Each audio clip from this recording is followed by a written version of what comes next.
नाज़रीन बुलेटिन में अहम ख़बर अवां सां शेयर कंदा हलूं त हिंगोरझ भरिसां रसूलाबाद भरिसां चन्ना बिरादरी जे ॿिनि धुरियुनि में ज़रई ज़मीन जे मामले तां झेड़ो थी पियो आहे, जंहिं जे नतीजे में हिकु ॼणो क़तूल थी वियो आहे जॾहिं त 4 ॼणा ज़ख़्मी थी पिया आहिनि। झेड़े दौरान लठियूं ऐं गोलियूं लॻण सबबि हुफ़्तार अली चन्नो मारिजी वियो, जॾहिं त ज़ख़्मियुनि में मोहम्मद अली चन्नो, साजिद अली, इमरान ऐं मोहम्मद हसन चन्नो शामिल आहिनि। ज़ख़्मियुनि खे हिंगोरझा अस्पताल मुंतक़िल कयो वियो आहे। रसूलाबाद भरिसां चन्ना बिरादरी जी ॿिनि धुरियुनि में ज़रई ज़मीन जे मामले तां झेड़ो थी पियो आहे, जंहिं जे नतीजे में हिकु ॼणो क़तूल ऐं 4 ॼणा ज़ख़्मी थी पिया आहिनि। झेड़े दौरान लठियूं ऐं गोलियूं लॻण सबबि हुफ़्तार अली चन्नो मारिजी वियो आहे।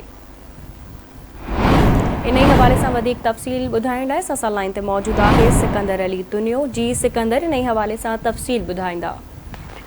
जीअं त रसूलाबाद भरिसां चन्ना बिरादरीअ जे ॿिनि धुरनि में ज़रई ज़मीन तां झेड़ो थी पियो आहे, जंहिं जे नतीजे में हिकु धुर जे ॿिए धुर जे मथां हमिलो थी पियो, जंहिंमें हिकु ॼणो हुफ़्तार अली फ़ौत थी वियो आहे ऐं मेरम अली, साजिद अली, इमरान, मोहम्मद हसन समेत 4 ॼणा ज़ख़्मी थी पिया आहिनि।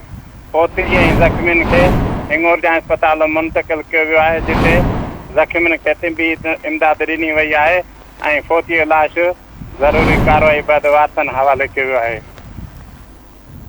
सिकंदर अली दुनिया अपडेट करण लाइ अवां जी वॾी महिरबानी।